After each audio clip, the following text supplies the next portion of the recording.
They told me to water the plants and double lock the doors, like I was a housemaid they could count on but not bring along. "You're too old for long flights, Grandma. Just watch the house."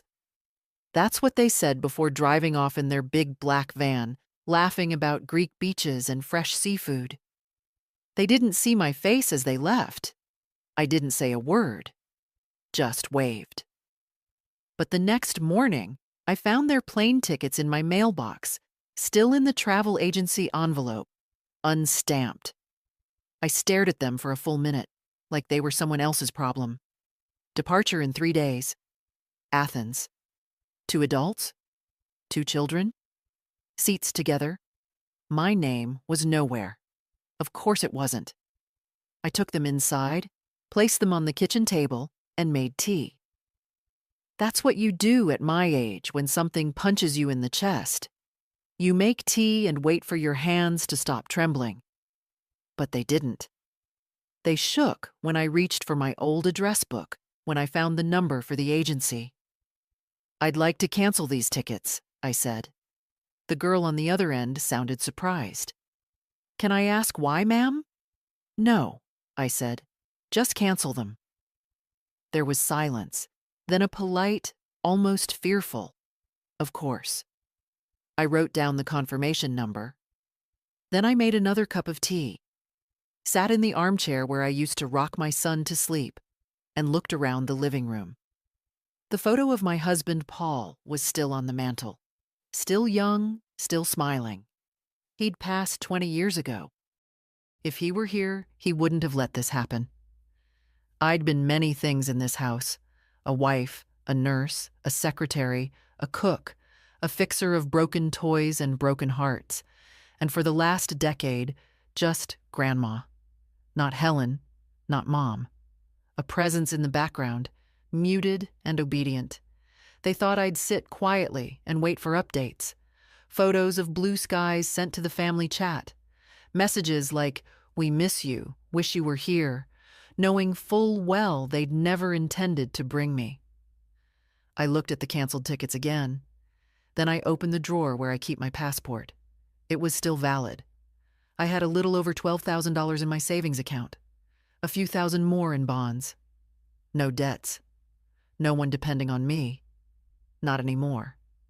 I booked a flight. Athens, 1 seat. Aisle. Next, I called my neighbor Carol and asked if she'd water the plants. "Sure, hun. Going somewhere?" she asked. "Just a little trip," I said. I packed one small suitcase, comfy shoes, my best scarf, and that navy blue dress I hadn't worn since Paul's funeral. Not because of sadness, but because it made me look sharp, and I'd forgotten how to wear anything that made me feel that way. The night before my flight, I sat on the porch. The street was quiet. A soft wind played with the ivy.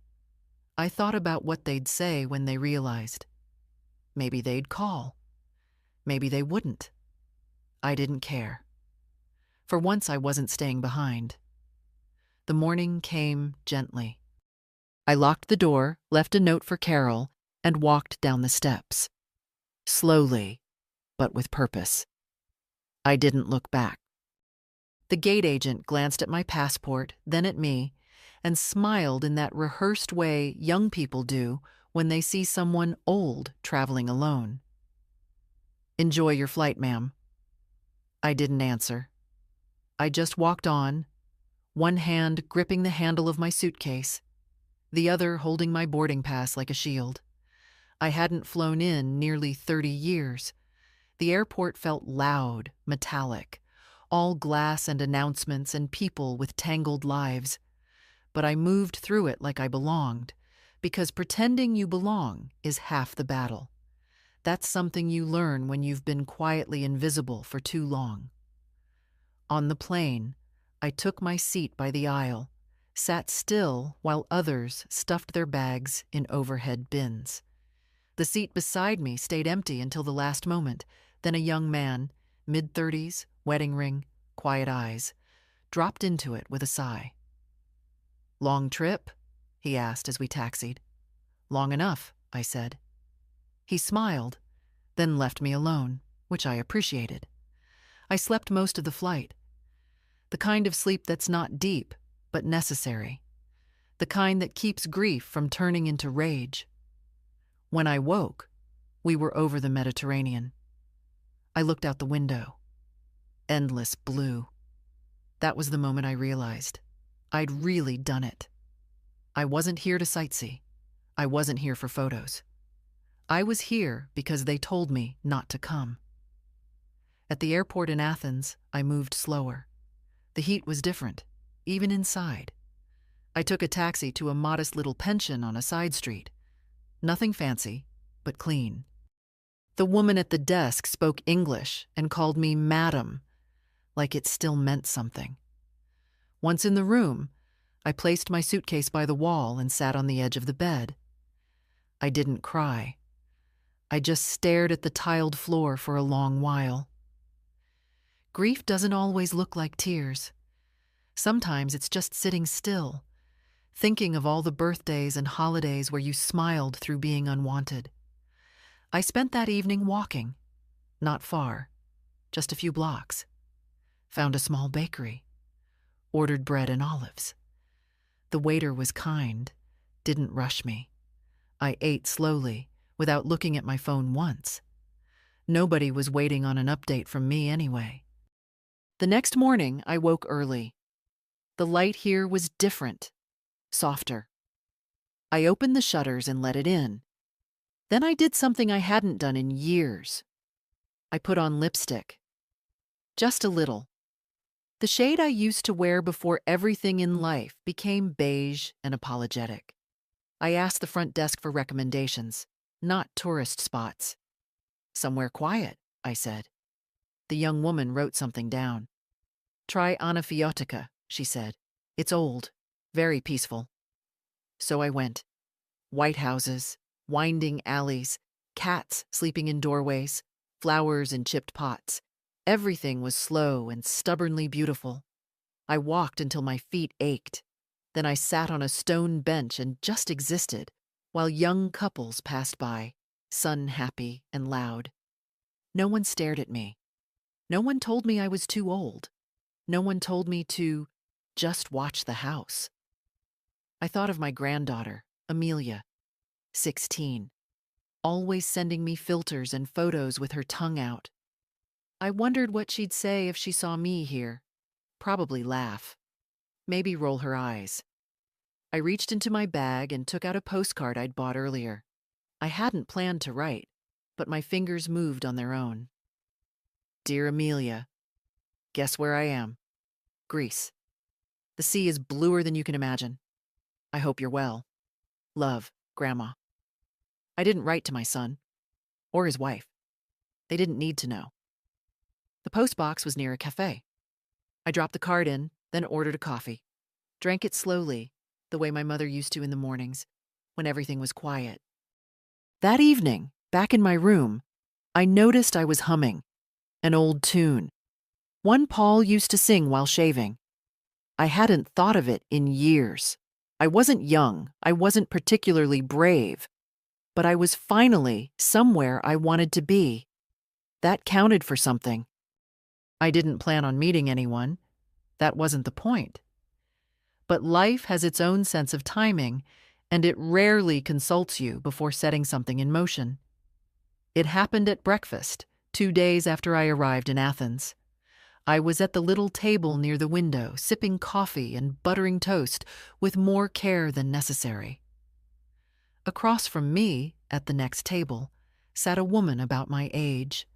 Silver hair swept up into a no-nonsense bun, eyes sharp despite the half-moon glasses perched low on her nose. You use too much butter, she said, not unkindly. I looked up, slightly amused. Better than too little. She nodded. Fair. That was the beginning. Her name was Rosalie, a retired school principal from Lyon, traveling alone, like me. Widowed, she added casually, as if it were just another stamp in her passport.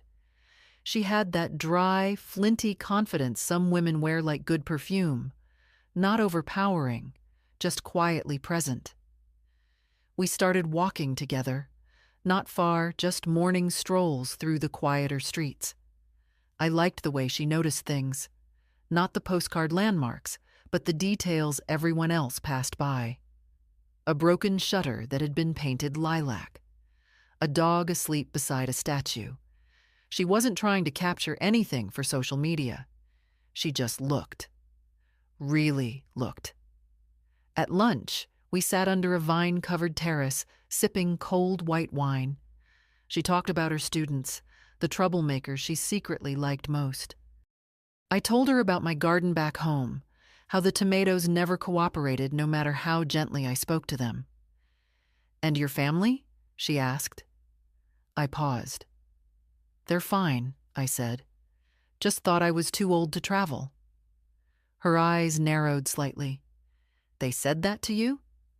I nodded. She didn't react dramatically, just sipped her wine. "You're here," she said. "So they were wrong." That night, I couldn't sleep. I lay in bed staring at the ceiling, thinking about all the years I'd stayed in my lane. The birthday parties I cooked for but never sat down to enjoy. The trips I funded but was never invited on. How often I'd told myself, "They're just busy," or "You're needed here." But I wasn't needed. Not really. Not beyond the caretaking, the meal prep, the dependable presence. The next morning, Rosalie knocked on my door. She had a map folded under her arm and a glint in her eye. "Florence," she said. "It's not far. I've always wanted to see the Uffizi. You?" I hesitated. "Why not?" I said. We booked train tickets that afternoon, 2 women over 70, buying one-way seats like students on summer break.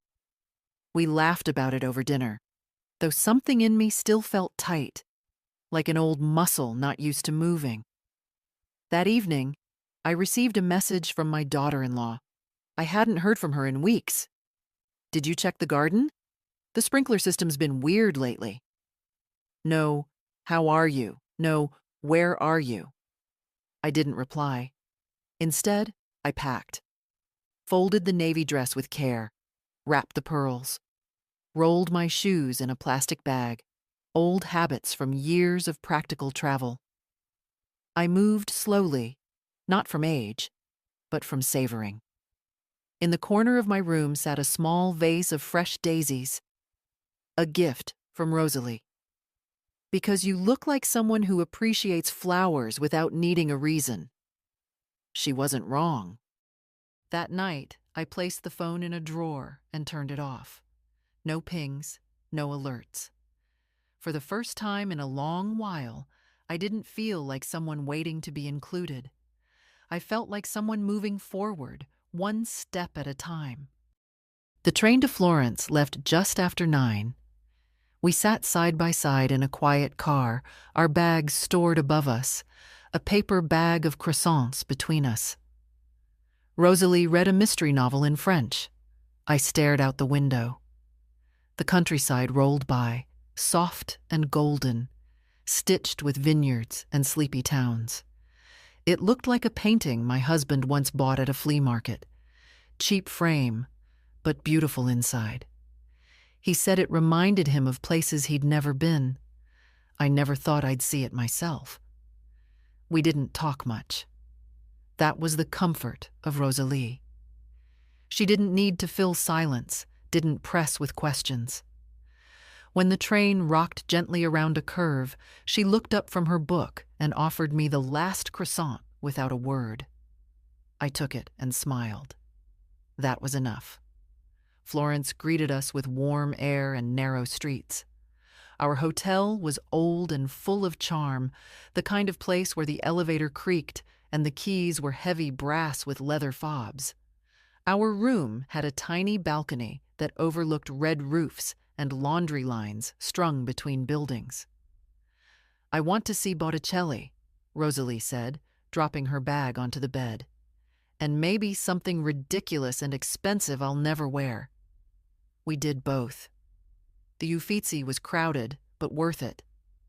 Standing in front of the Birth of Venus, I felt something loosen in me. Not awe, exactly. more like recognition. That feeling that beauty isn't always loud.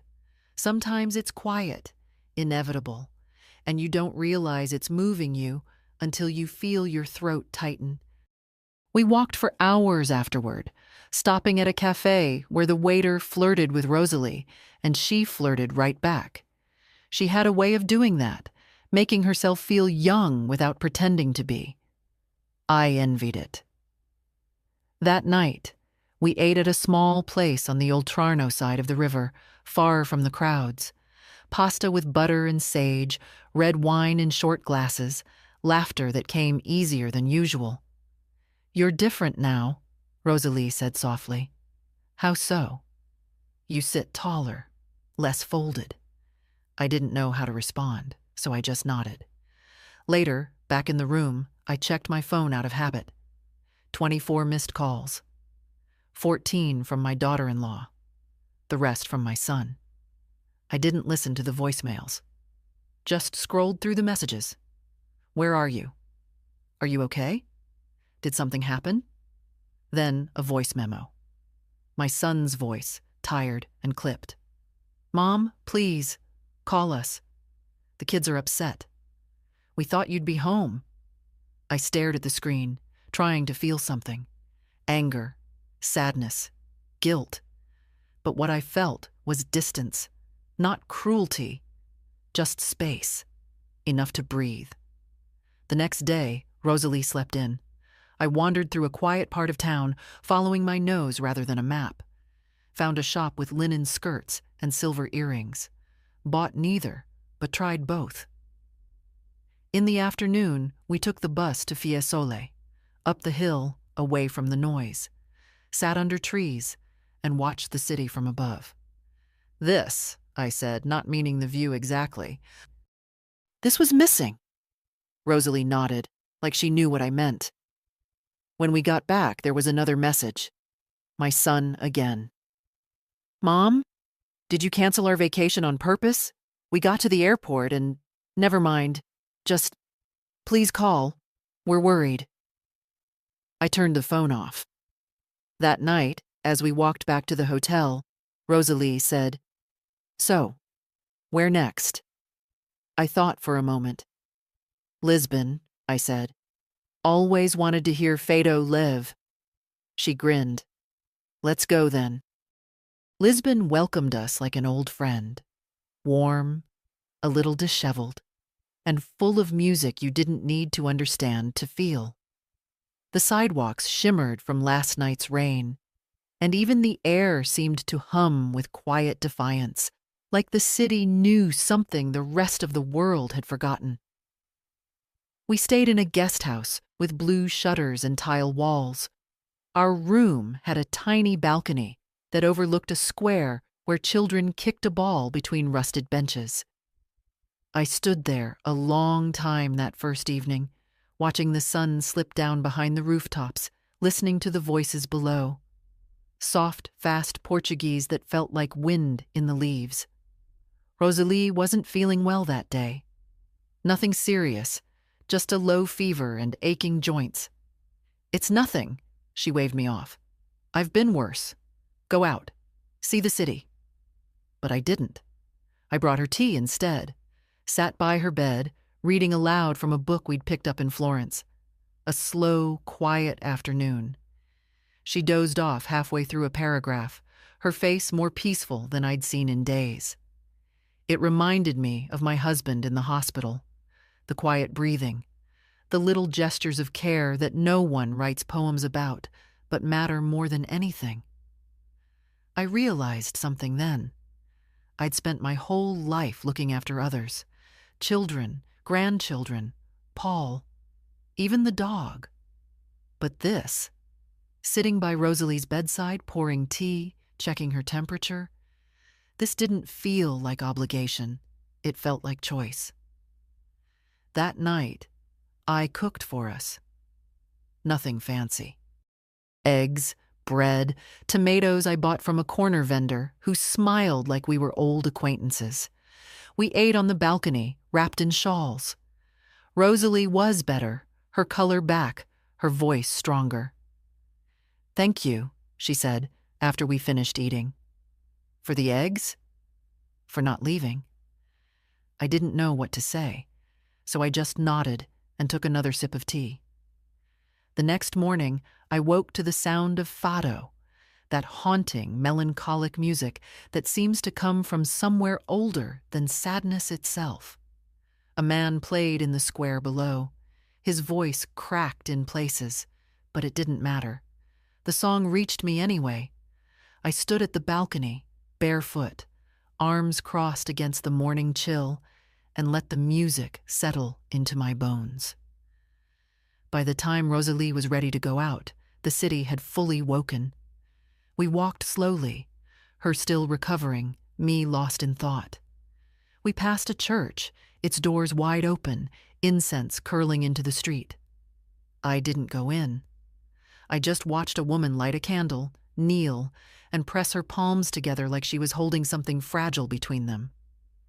Back at the guest house, I turned my phone on.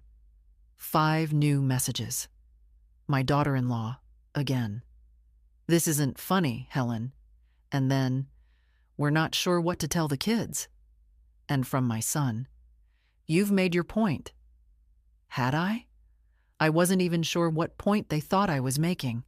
I hadn't spoken a word since they left me behind. Rosalie watched me read the messages. She didn't ask, just poured tea and handed me the cup. That night, we found a fado bar tucked between 2 laundry-strung alleys. No menu, no tourists, just locals, clinking glasses, and one woman with a voice that sounded like rusted silk. She sang about longing, about being left behind, about getting back up. I sat there, eyes closed, heart strangely still. She wasn't singing for me, but I understood every word. The letter came folded into thirds, slipped under our guesthouse door sometime during the night. No stamp, no envelope, just my name, written in a rushed, familiar hand. I knew it before I picked it up. My son. I sat on the edge of the bed, the letter unopened in my lap, while Rosalie busied herself with her scarf in the mirror. She didn't ask about it.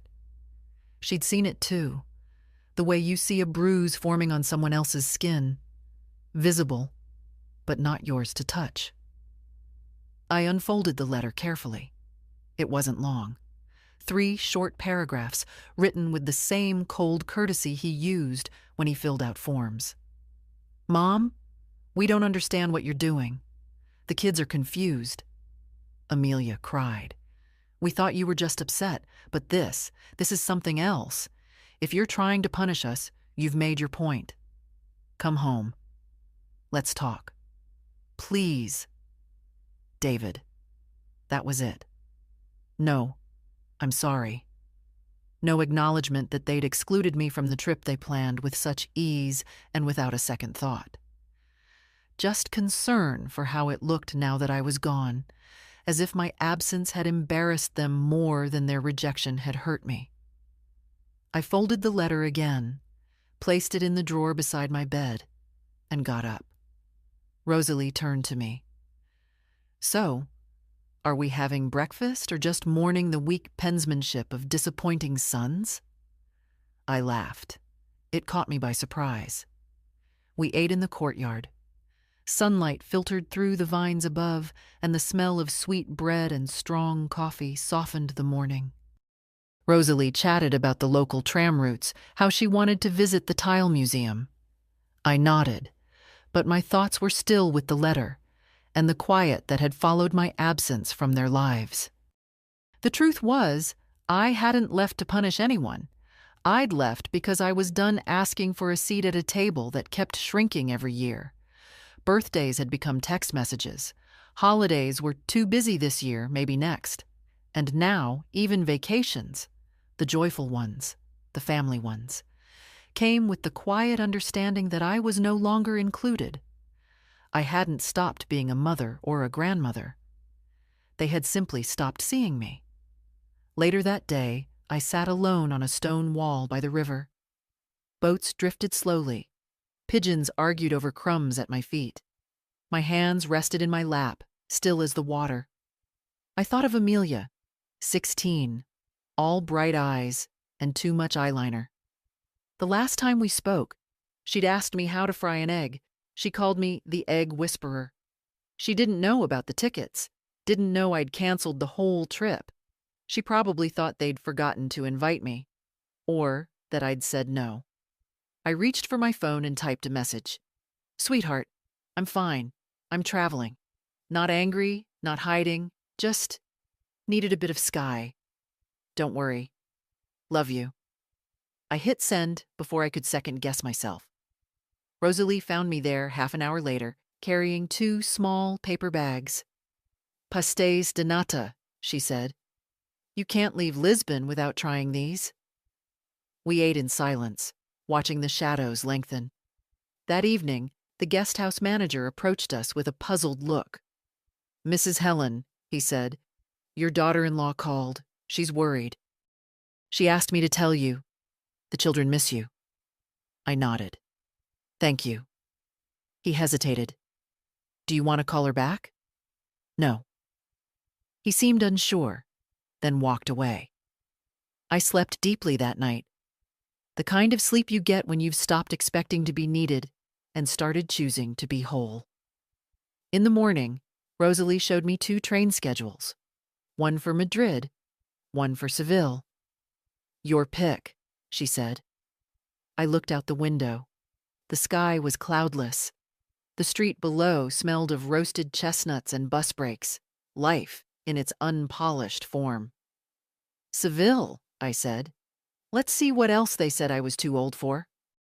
Seville felt like fire in the bones, not just from the heat, though it pressed down on us like a warm hand, but from the life that pulsed in every alley, every window, every late-night voice echoing across the stone streets. It wasn't a city that asked permission to be seen. It simply was. Bold, proud, unapologetic. We arrived in the late afternoon. Our hotel was tucked between a bakery and a small shoe shop that smelled of leather and dust. The room was modest, but the balcony overlooked a courtyard with orange trees, their scent mixing with the distant hum of a flamenco guitar. Rosalie took one look around and declared, "This place demands earrings."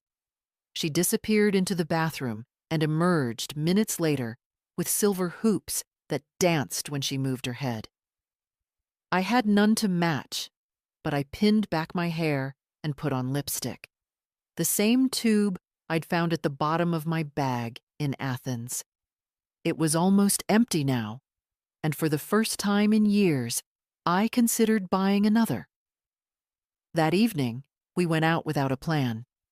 The streets were alive, not in the noisy tourist way, but in the way old cities breathe after sunset. We followed the sound of clapping and landed in a courtyard restaurant where a small group performed flamenco. Not for tips, not for cameras, but for each other. A woman danced, her face neither smiling nor posed, just full of something I hadn't seen in a long time. Presence. Like she existed entirely in that moment, for herself, with no apology. I couldn't stop watching her. Rosalie leaned in, whispered, "She's older than we are." I looked closer. She was, at least mid-70s. Her feet struck the floor with the force of a promise. The crowd applauded. I didn't.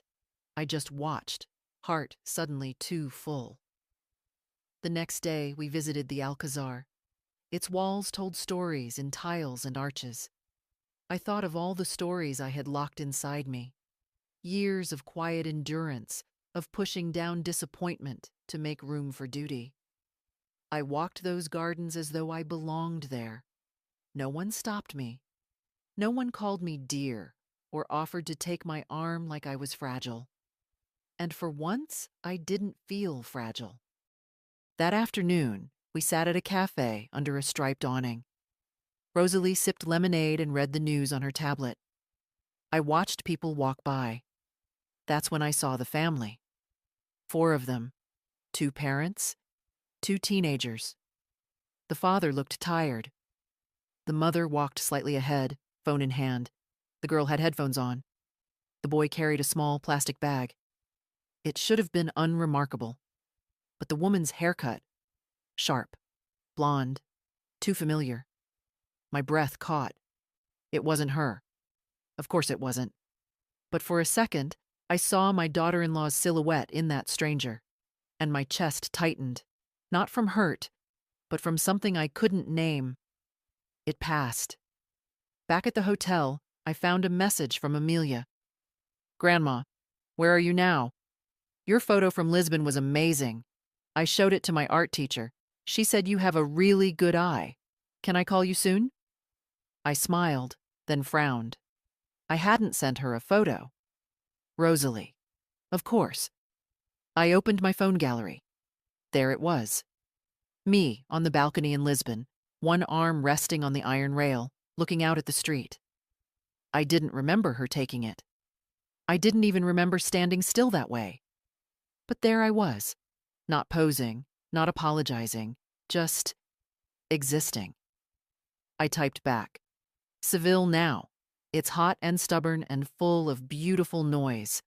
I'll call you tomorrow. You'd love it here."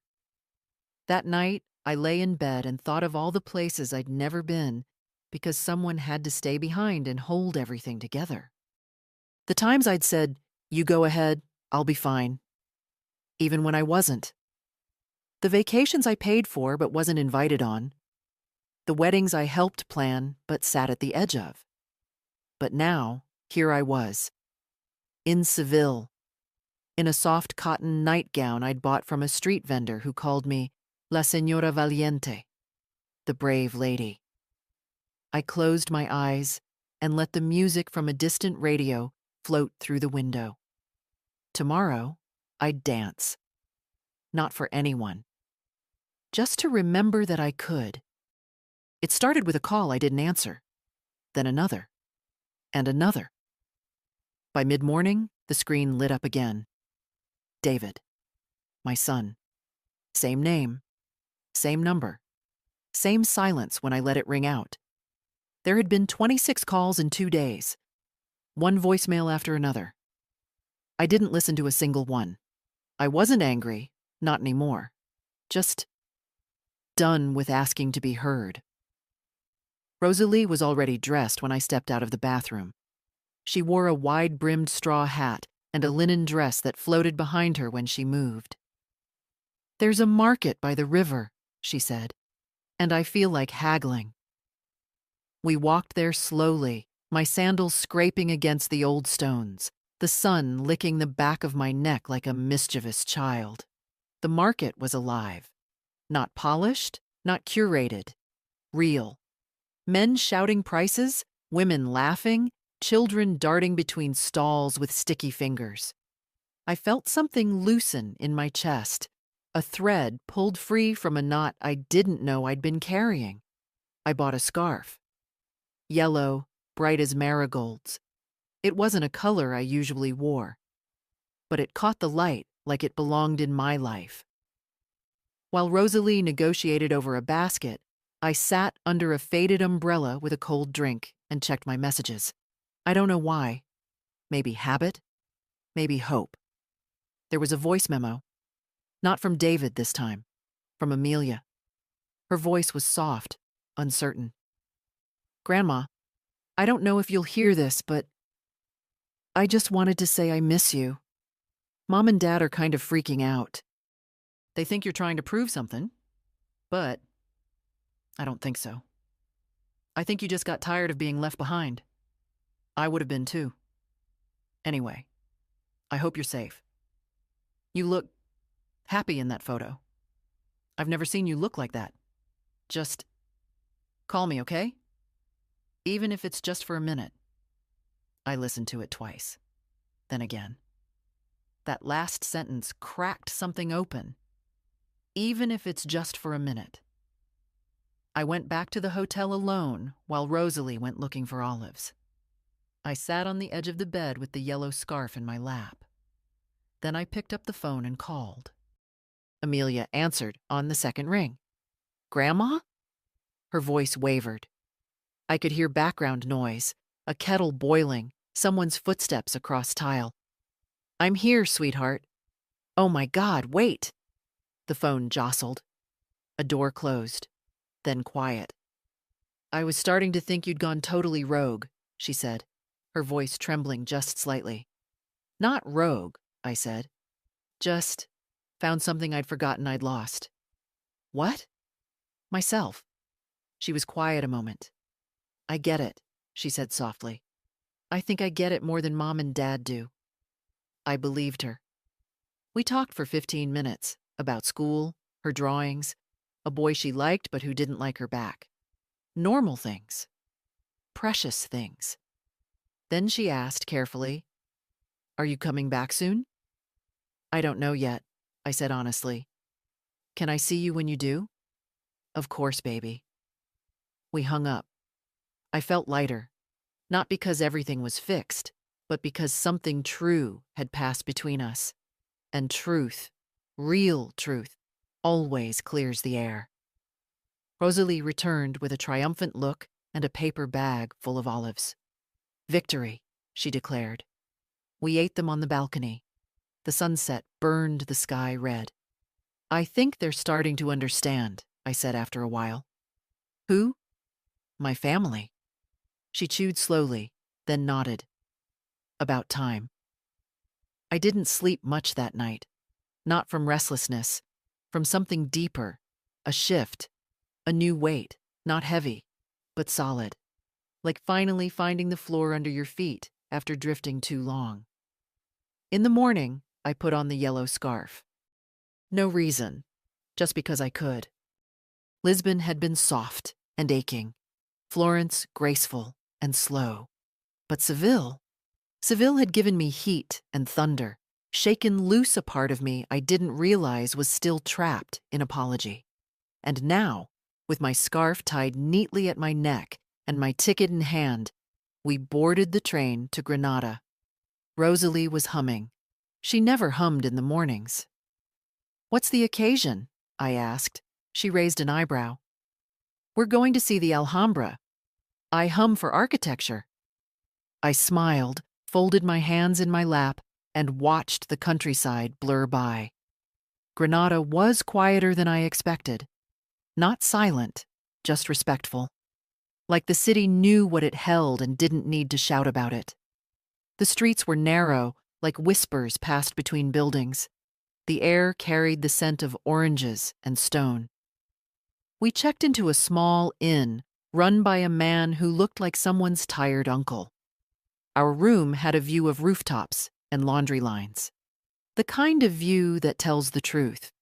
Not curated, not polished. Real. That evening, I sat alone on the terrace while Rosalie napped. I scrolled through my messages.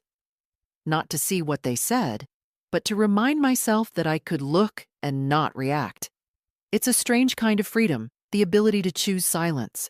But one message caught me. It was from David. Just one line. "Mom, did we lose you?" There was no anger in it, no guilt either. Just a note, a recognition maybe. I didn't respond. Instead, I opened my notebook. I'd bought it in Lisbon and hadn't written a single word in it. Now I began. Things I've never said out loud. I wasn't always tired. I just got tired of not being seen. Every time you called me old-fashioned, I swallowed a sentence I should have said. I still remember how you looked at 5 years old when you gave me a rock you'd found in the yard and called it precious. It was the last time you gave me something just because. I miss being called by my name. I didn't cry. I just kept writing. In the morning, we climbed to the Alhambra. It wasn't easy. The hill was steep, and my knees ached. But I kept going. Not to prove anything, just to see it for myself. And there it was. Arches and fountains and carvings that made me wonder how many hands had worked this stone. How many people had stood in the same spot thinking, so this is what beauty looks like when no one rushes it. Rosalie took a photo of me sitting on a bench, framed by light and shadow. "You look like someone who's remembered something important," she said. "I have," I said. "I remembered that I was never just someone who stayed behind." That night, back at the inn, I found a voice message from Amelia. Her voice sounded tight. "Grandma, I think Dad is starting to realize something's really changed. He asked if I'd heard from you. I said yes. He looked scared, kind of.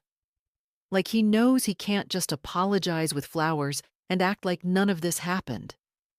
I told him you're not angry. You're just finished. I hope that was okay." It was more than okay. It was perfect. I replied with a photo Rosalie had taken that morning. Me, standing at the top of the hill, hands on hips, the Alhambra behind me, my face calm. No caption, just the image. She replied with a heart, and nothing else, which was exactly enough. I closed my phone, lay back on the bed, and stared at the ceiling fan whirring slowly above me. Tomorrow, we'd head toward the coast. Rosalie wanted to see the ocean again. I said yes, not because I needed the view, but because I finally had the space to want something again. We took the early bus to Cadiz. Rosalie claimed the sea air did wonders for her lungs and her posture. I think she just liked how the wind tangled her hair and made her feel like she was difficult to contain. The ride was long, the seats stiff, but I didn't mind. I watched the landscape flatten and widen, olive groves turning into scrub and then into salt marshes, until finally the coast appeared, wide and blue and breathing. We found a guest house near the old port. The room smelled of salt and old wood. From the balcony, we could see fishing boats pulling in at dusk, nets trailing like tired promises. I stood there for a long time, one hand resting on the railing, the wind tugging at my sleeve. That evening, we walked the beach. It was quieter than I expected. The waves weren't dramatic, just steady, persistent. Rosalie picked up a piece of sea glass and tucked it into her pocket. I walked barefoot, letting the cold water nip at my toes.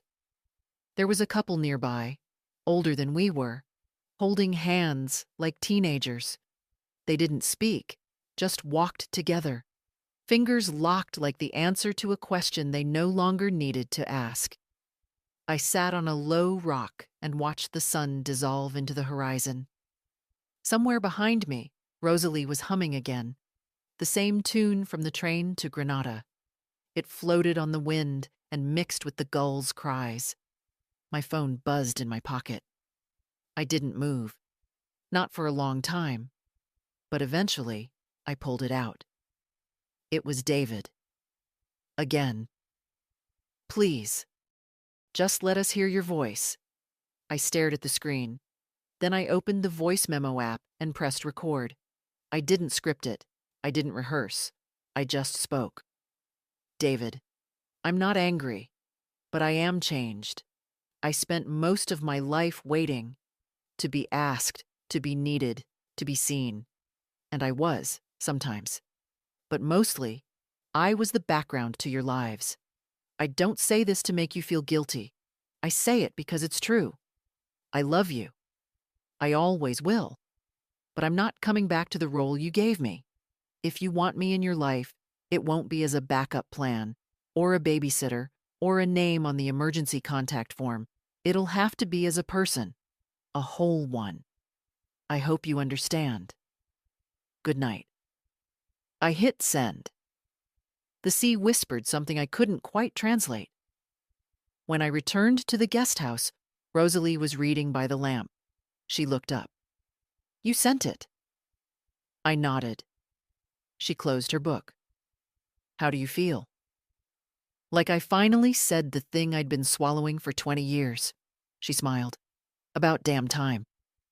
That night, I dreamt of a hallway, endless, lined with closed doors. I walked slowly, barefoot, my fingers brushing each handle. And one by one, the doors clicked open behind me. I didn't look back. In the morning, there was no reply from David, but there was another message from Amelia, a photo. She'd drawn something, me on the beach, scarf around my neck, hair blown sideways. The caption read, "She looks like she remembered who she was." I stared at it for a long time. Then I turned to Rosalie. "Let's go dancing tonight." She blinked. "Dancing?" "Yes." "Do your knees even allow that?" I grinned. "They'll learn." The bar wasn't meant for us. Not really. It pulsed with energy too young, too fast, too certain of its own novelty. A converted warehouse near the docks, full of dim lights, loud bass, and a haze of perfume, sweat, and something else that clung to the walls like history repurposed. But we went anyway. Rosalie wore her silver hoops again, hair loose, lipstick precise. I wore the yellow scarf. It wasn't wrapped around my neck anymore. I tied it in my hair like a ribbon I'd earned. My dress was simple, soft cotton, old but clean. It didn't scream for attention. It didn't have to. We didn't look like we belonged. But then again, belonging had never done me much good. We found a table near the back. The music wasn't flamenco. It was newer, syncopated, with a beat that snuck under your skin and made your foot move before you realized it. The floor was crowded. Young couples, middle-aged tourists, a few locals who danced like the rhythm owed them rent. Rosalie sipped her drink and tapped her foot. I watched the dancers, how they moved, how they laughed, how some of them missed the beat but didn't care. A man in his 60s with a crooked mustache and worn shoes twirled a woman my age, and they both grinned like fools. Something in me shifted. "I'm going," I said. Rosalie looked up. "Where?" "Out there." She blinked. "Alone?" "Yes." I stood, adjusted the scarf in my hair, and walked onto the floor. I didn't wait for a partner. I didn't wait for permission. I just started moving. At first, it felt strange, like borrowing someone else's body. My limbs stiff, unsure, my breath shallow. But the beat pulled me forward, and the years fell off like dust from an old coat. I danced, not gracefully, not skillfully, but fully. A young man passed by and smiled. Not mockingly, genuinely. He offered a hand. I took it for a moment, spun once, laughed, then let go. I didn't need him to carry the rhythm. I had my own.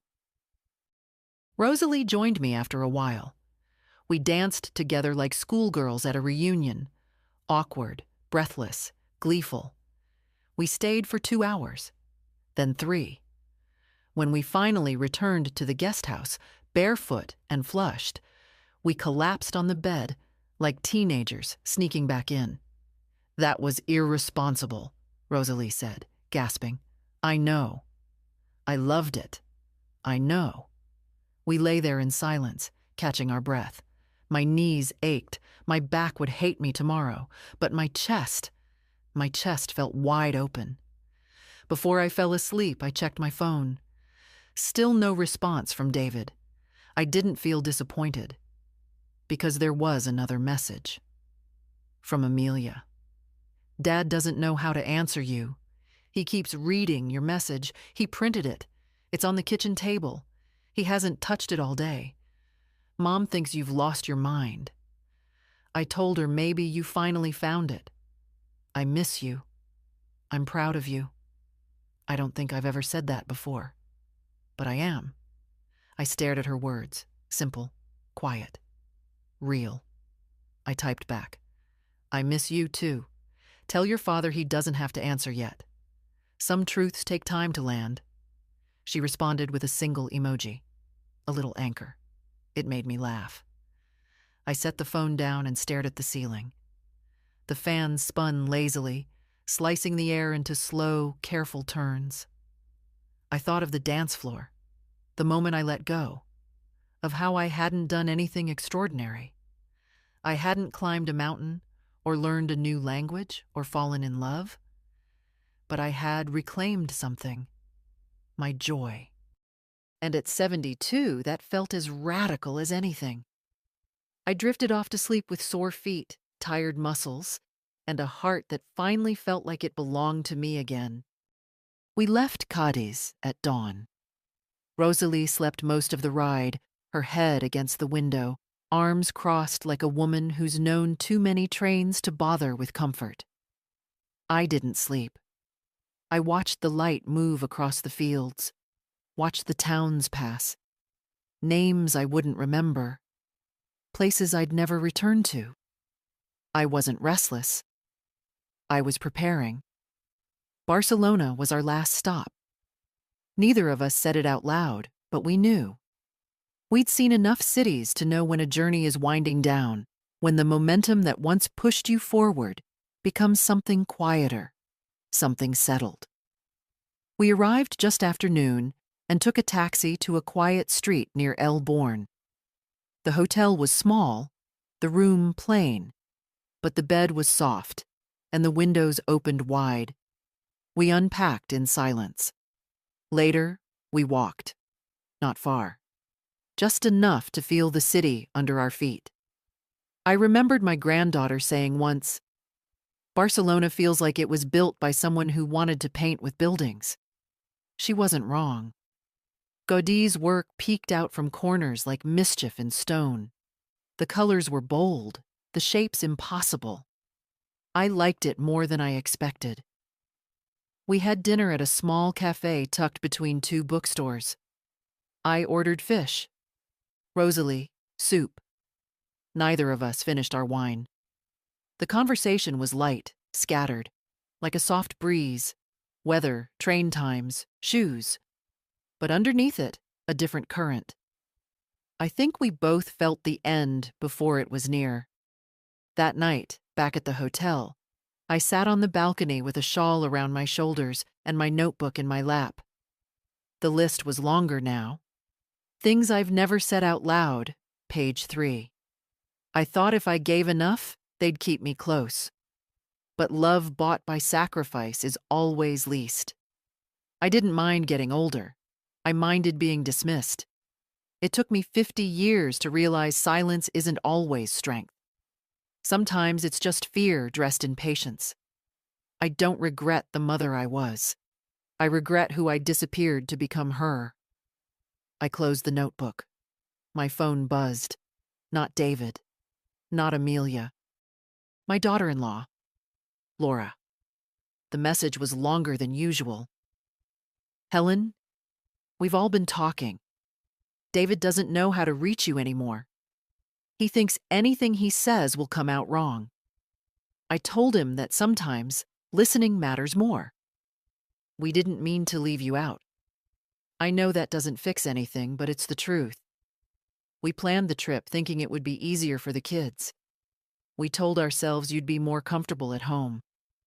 That was a lie. We were afraid of your age, not because of your limitations, but because it reminded us of our own. We're sorry. I'm sorry. If you ever decide to come home, we'd like to start over. No expectations. Just you. As you are." I didn't cry, but I sat very still for a long time. It wasn't an apology that erased anything. It was simply a beginning. The next morning, Rosalie found me packing. She raised an eyebrow. "Home?" "Eventually." She nodded. "You sure?" "Yes." She sipped her tea. "Well, it's about time you threw the last punch." I laughed. Wasn't a punch. More like a door opened. Rosalie left 2 days later. We hugged at the station. Neither of us said goodbye. Just soon. That night, alone in the room, I ordered one last glass of wine from the bar downstairs and sat by the window. My scarf was on the table, my shoes by the door. I didn't feel finished, but I felt full. Tomorrow, I'd buy a ticket. Not back to the house they told me to watch, but to the life I finally chose to return to, on my terms. The airport felt less like a goodbye and more like a pause. I wasn't leaving something behind. I was bringing something back. Myself, maybe, or what was left of her after decades of waiting in silence. The flight was quiet. I didn't watch a movie. I didn't read. I just sat with the hum of the engine and my thoughts, watching the land below shrink, flatten, vanish. When I landed, no one was waiting. I didn't expect them to be. The air was thicker here, the sky more muted. It smelled like damp grass and overwatered hedges, a familiar kind of forgotten. I took a cab.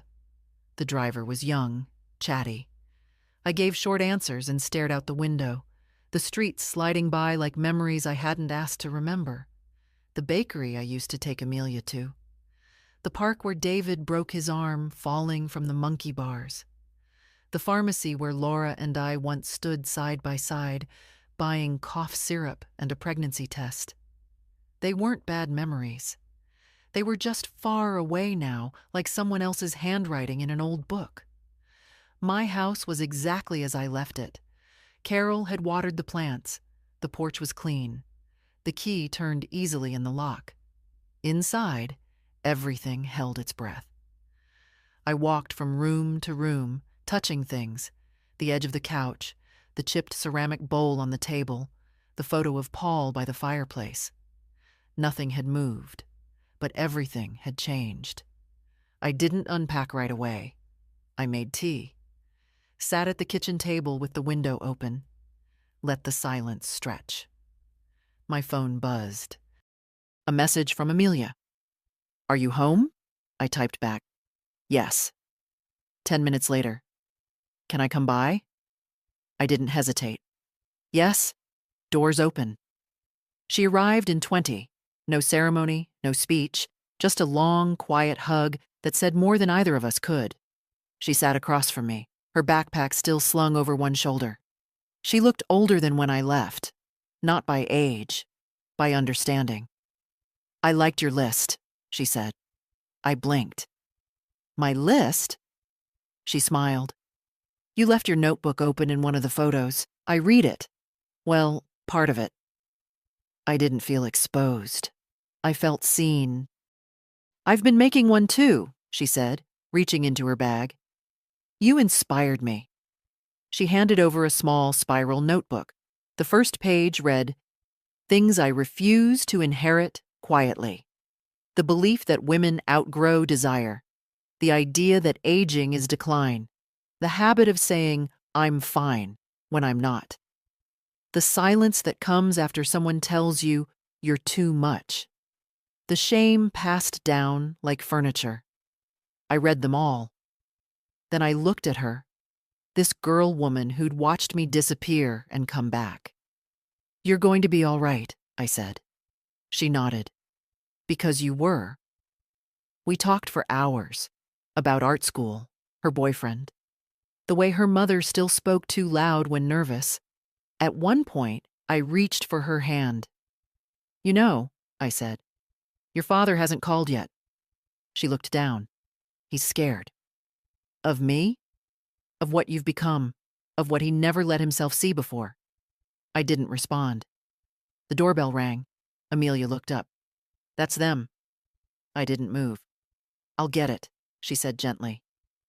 I heard the door open, muffled voices, then silence, then David. He stepped into the kitchen like it was sacred ground, his face tired, older. He looked at me like someone waiting for permission to speak. "I wanted to come alone," he said.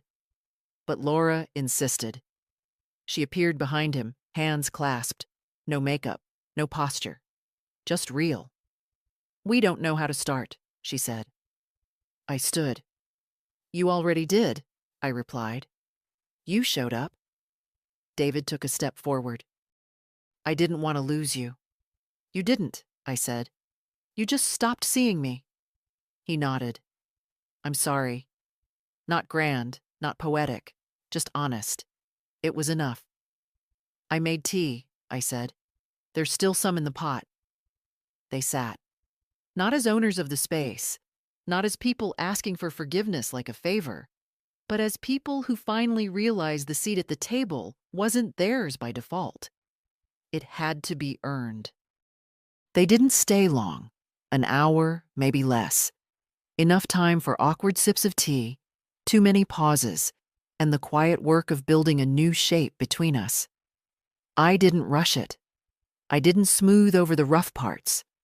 Let them feel the quiet I'd lived in for years. Let them sit in it a while. Laura spoke more than David. She always had. But this time, there was less certainty in her voice, more listening between her sentences. She asked about my trip, about the places, the food, the people. I gave her pieces, not the whole. She didn't deserve the whole. Not yet. When they left, David lingered at the door. "Can I?" he started, then stopped. "Do you want to come for dinner sometime? No big gathering.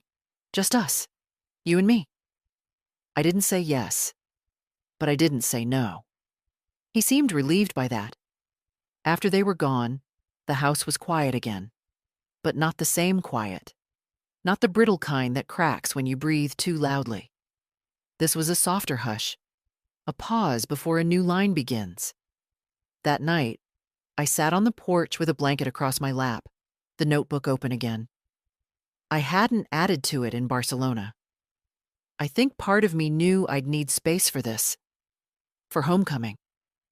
Things I know now, I wrote at the top of a new page. People don't notice your silence until it costs them something. Leaving isn't the same as running away. You can still start over at 72. Some doors don't need to be slammed, just closed, softly but firmly. Your voice isn't gone. It's waiting for you to stop asking for permission. I paused, tapped the pen against the paper, then added, "Forgiveness isn't for them. It's for your own breath." I closed the notebook, laid it on the side table, and breathed in the scent of night jasmine. Amelia came by the next afternoon. No warning, no reason.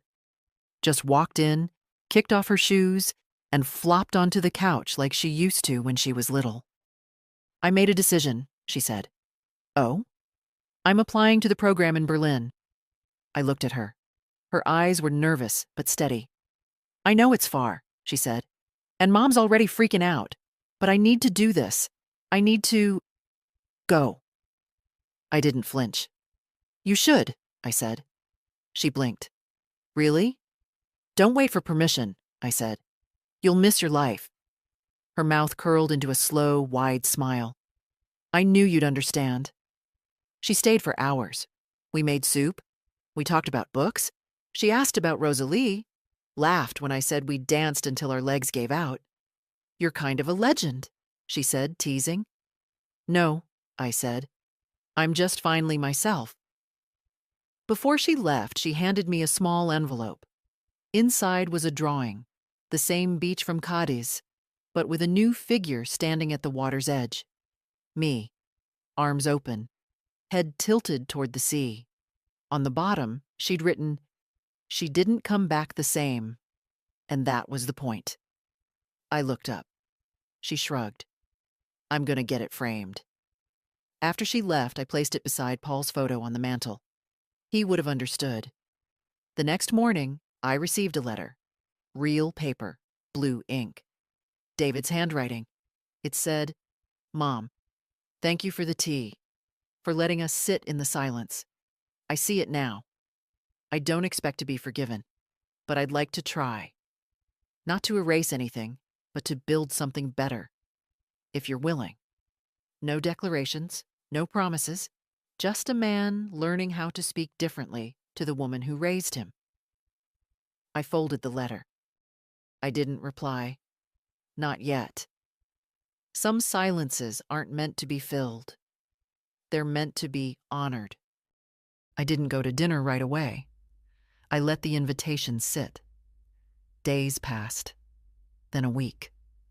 I watered my own plants. I cooked for myself. I walked in the mornings. Not because I was punishing anyone, not because I wanted them to worry, but because I needed to feel the shape of my life without them in it. And it was a good shape. Not loud, not dramatic, just steady, dignified, mine. Rosalie wrote me a postcard from Marseille. "They still think I'm a widow with a secret inheritance," she scribbled. "Let them." On the back, a sketch of two women dancing in a bar, one with a yellow scarf, arms lifted. I laughed when I saw it. Framed it, put it by the kitchen window. Then, one morning, I called David. "Sunday," I said. 5 o'clock. I'll bring dessert." He sounded surprised, grateful, careful, as he should. When I arrived at their house, Laura opened the door. She didn't smile too quickly, didn't reach in for a hug, just stepped aside and said, "Come in." I walked through the rooms like a guest, not like someone who'd once been here every week. The walls had new art. The furniture had been rearranged. Even the air felt different. I wasn't hurt. They'd kept living. So had I. Amelia was already at the table. She got up and kissed my cheek. "I made salad," she whispered, like it was a shared secret. "Don't tell Mom if it's bad." I took my seat. Dinner was fine, civil, a little stilted. David asked questions. Laura offered seconds. Amelia made jokes. I answered simply. I listened more than I spoke. I watched the way David glanced at me like someone checking for cracks in a wall. Toward the end, he cleared his throat. I read your notebook." I looked at him. "What notebook?" "The one on the counter in the photo.